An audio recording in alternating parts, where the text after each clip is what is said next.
Hi folks, this particular lecture is going to be on how you can make your objects within a particular bucket to be publicly accessible. So there are quite a few ways to do this, so let's approach each and every way in which you can do this. So the first thing you do is you create a bucket. So I've created a bucket called my public bucket for demo. And within this, I have uploaded a particular file called myfile.txt. So if I open this using the public URL,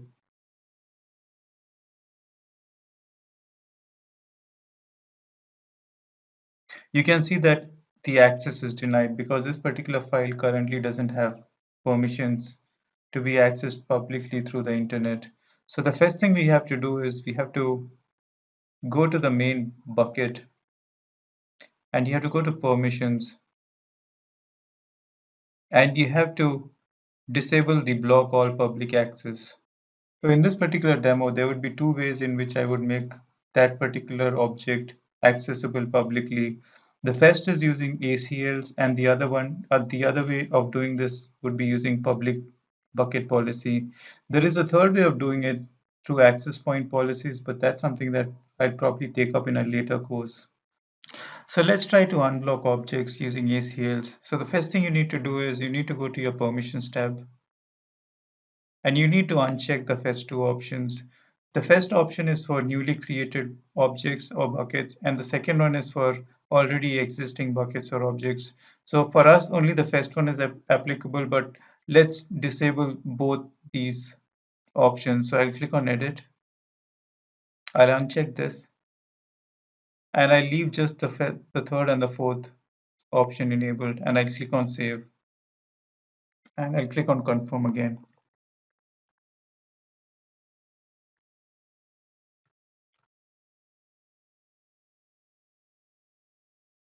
So now you can see that the first two options are disabled. So let's go and try to access our particular object now. So I'll go to the objects tab. I'll open my file.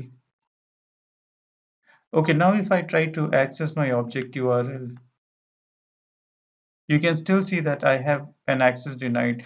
That is because in ACL, you have to explicitly give public access of objects. So to do that, you can go back to your S3 console. You can go to your myfile.txt and under the permissions tab, you can click on edit and you can choose the read option for everyone. So this gives you public access for this particular object.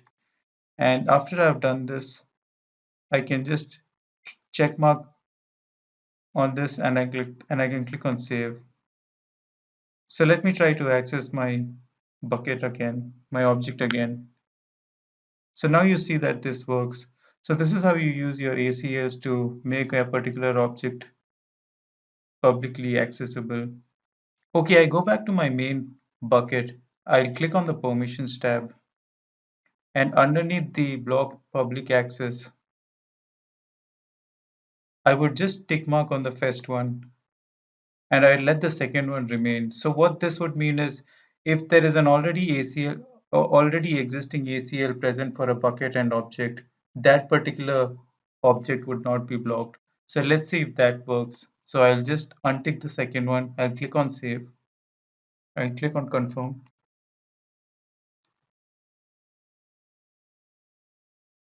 So let's see what happens if I try to access the same bucket. You can see that I'm still able to access the bucket.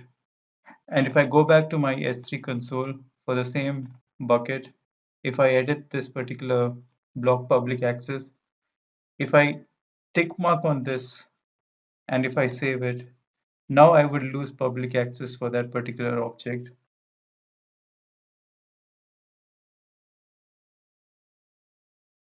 So if I try to access that particular URL again, you can see that I've got an access denied.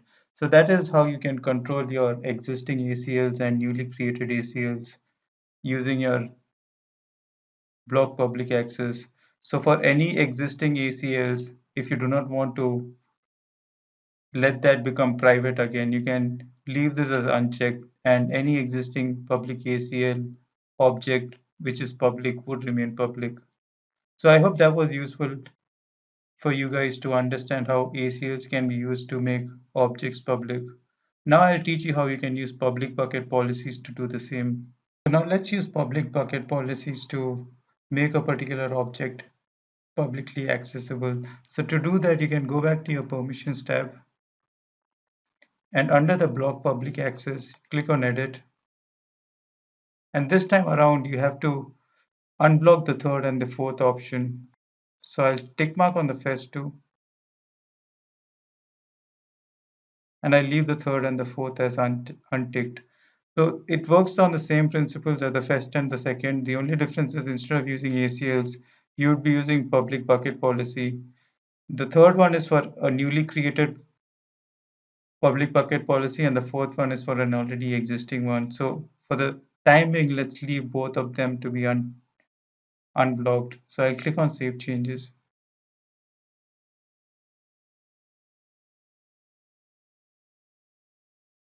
I'll click on Confirm.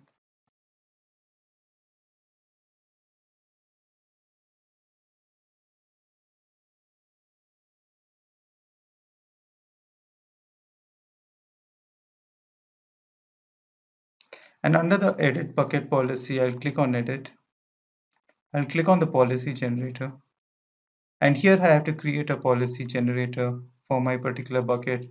So the type of the policy would be an S3 bucket. The principal would be star, implying that anybody can access this particular bucket. And the actions that I would want to perform would be the not the all action, but the get object action.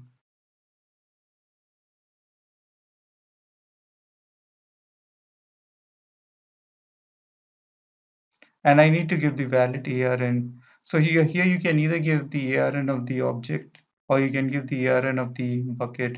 I would prefer just giving the ARN for the particular object to which I want to give access. So I go back to my object, and here I will just copy this ARN and I'll paste it here. I'll click on add statement, and I'll click on the generate policy. I'll copy this. I'll go back to my S3 again, to my main bucket, click on permissions, and here in the under the bucket policy, I'll click on edit, and I'll paste this, and I'll save changes now. So now the public access is granted through the public bucket policy and not through the ACL. As you can see that the block public access has blocked any public access through the ACL, and if it were to happen now, it could only happen through the public bucket policies. So let's go and check if our object is currently accessible using the HTTP URL.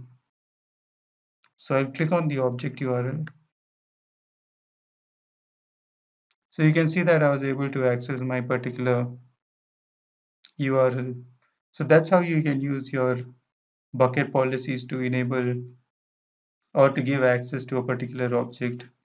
I mean, to give public access or internet access to a particular object. I hope that was useful. And once again, before I stop this particular session, I'll again go back to my main bucket, click on permission. I'll click on edit for all public access. And here I'll also block for newly created public bucket policies. And if I click on save changes, I would still have access because that third option was only for newly created bucket policy. So if I again go back to my URL, I would still be able to access it. And if I want to block access, I'll again go back to my block access URL, and I'll tick mark on this as well. And if I save this, click on confirm.